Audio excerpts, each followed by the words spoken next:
අද නම් එක්සෑම් එක මාර අමාරුයි.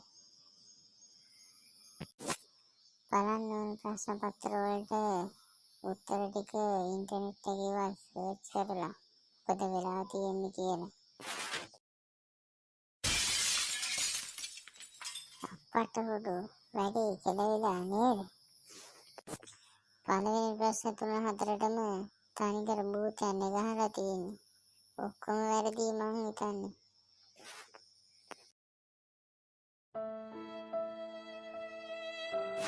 දැන් ඉතින් මොකද කරන්නේ? තාත්තා දැනගත්තොත් එහෙම මාව පතුරු ගහයි. අප්පට සිරි තාත්තා එනවා නේද? පුතා මොකද කම්පියුටරේ පාඩම් කරන්නේ?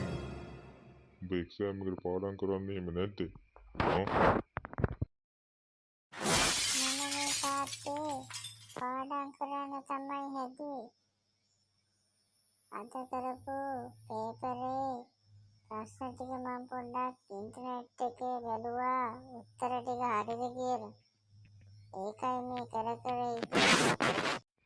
උඹ පිස්සු කෙල හිටපන්කෝ.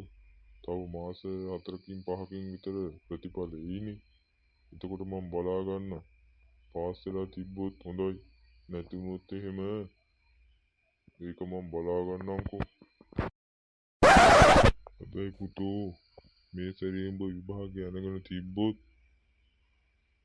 කම්මලේ වැඩට තමයි මම උඹ එක්කගෙන යන්නේ. තේරුණාද? උඹට පුතේ මං වෙන දේ කිව්වා. ඕන දෙයක් කරගනි. මම දැන් යනවා යන්න. තේරුණාද?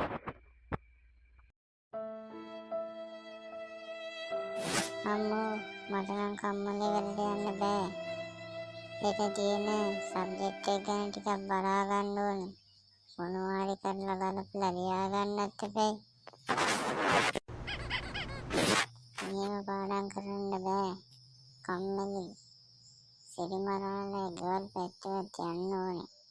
සිරිමලාට එකතු වෙලා පාඩම් කරලා කොහොම හරි මේ ටික ගොඩ දාගන්න.